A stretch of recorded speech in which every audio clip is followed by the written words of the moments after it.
Hey guys, so today I'm going to be making peanut butter dog cookies, and I've made these cookies I don't even know how many times before for I don't even know how many different dogs, because sometimes for my brother, for other dogs, and today we're going to be making these cookies for a family friend and their cute little dogs.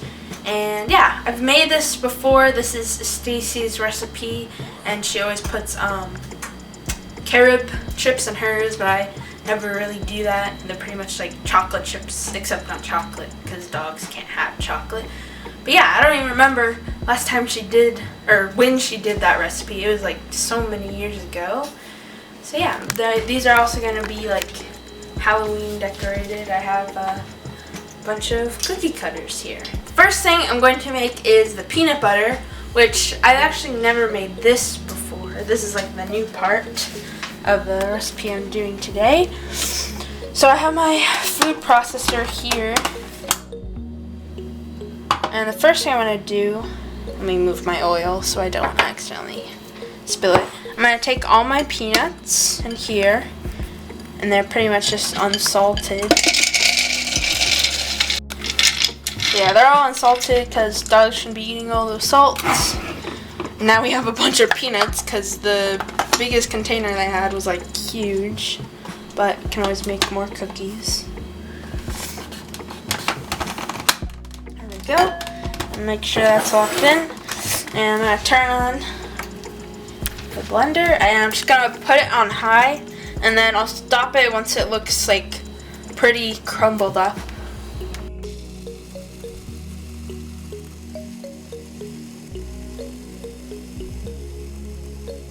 Okay, there we go. It literally took 2 seconds. And now I'm going to take this little thing off, and I'm going to add in my oil. I'm just going to pour all of it in. There we go. I have all my canola oil, and then I'm just going to put it on high again, and it'll start coming together.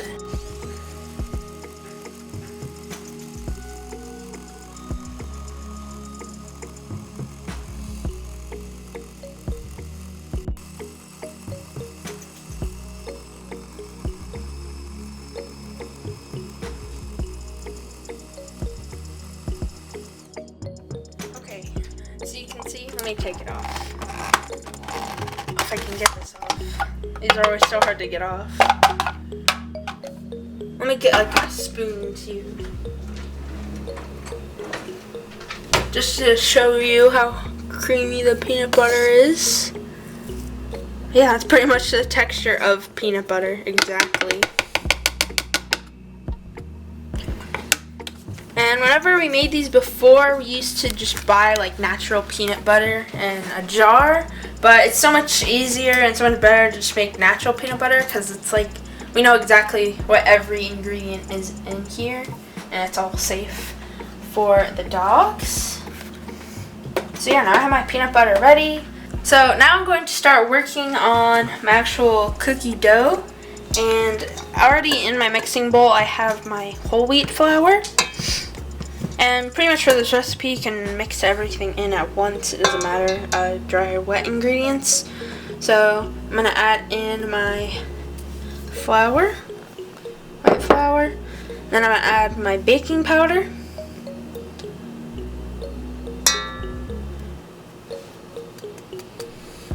And then I'm going to add my milk, which you can also use chicken stock, but you have to make sure it's like a low sodium type. And then the last ingredient I'm gonna add, because this is gonna be the, oh no, I forgot, peanut butter, of course. This will also be a little bit harder to put in, because you have to like scoop all of it out.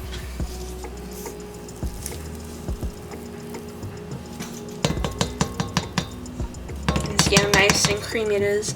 It looks pretty much just exactly like peanut butter. I mean, it is peanut butter, but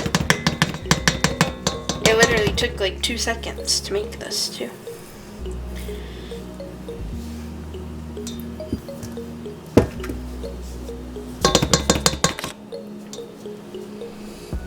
Go. Now the last ingredient I have is my molasses. It's super thick. And we've had like a molasses jar for years probably. Not years. It's felt like years though. But we've had a molasses jar for a while. And we like only use it for this recipe, but my mom hates it because it's a pain to actually pour in here. There we go.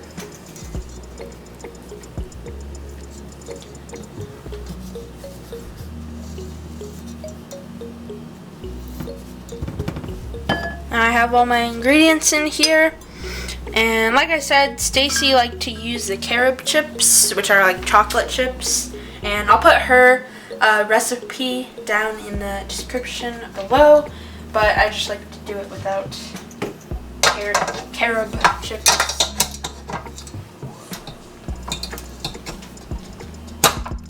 Okay, got my thing locked in, my bowl, and oh, I forgot my thing.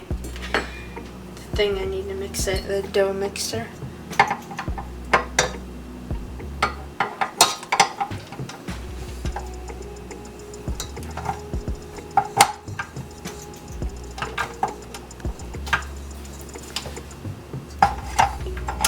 There we go. Alright, I got it.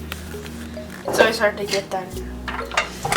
Now I'm going to mix all of this together until it's combined and kneaded into dough.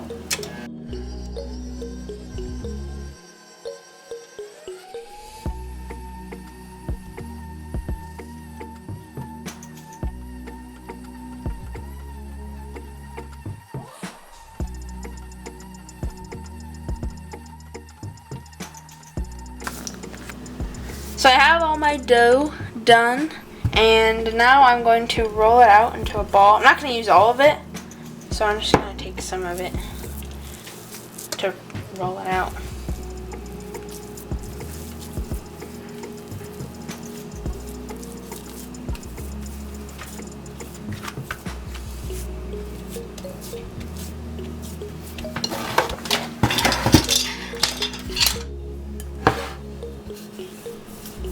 And I'm not going to roll them out super thick, but I also don't want them to be really thin.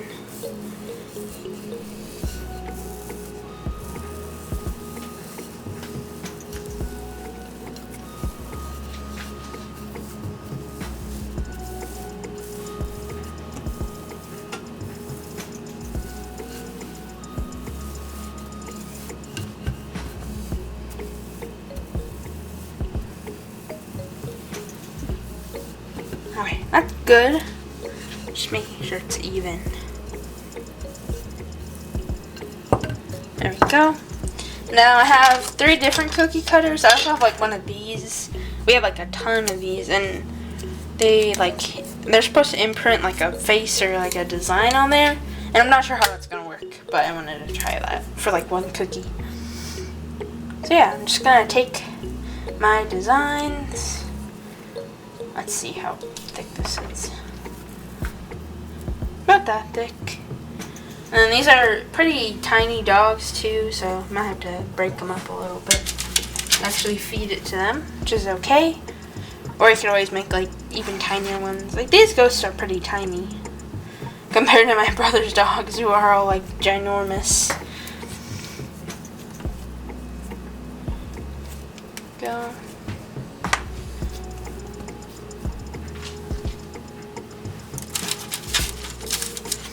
And yeah, I'm just gonna continue to do this with my dough. Let me show you the bat design I have too. This one would be easy to get little pieces. I think I did the wrong side, but that's okay.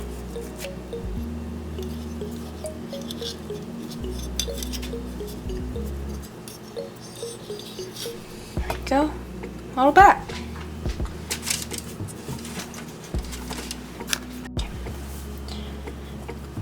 You can also bake like a bunch at once, because you don't have to really spread them too far apart on the pan, because they don't spread out at all. Here's my pumpkin. There we go.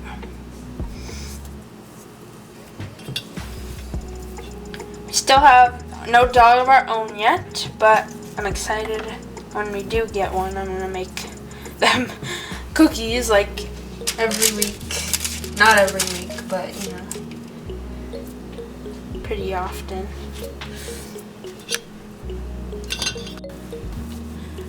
So yeah, I'm just gonna cut out the rest of these, and then you want to bake them at 350 for 18 minutes.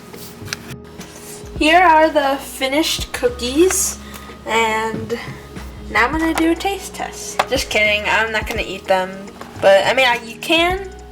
They are edible to humans, obviously, but it's not really gonna taste good or taste like anything at all. But obviously to the dogs, it's full of peanut butter, which they're gonna love. But yeah, I'm excited to see the doggies try those, or have them again.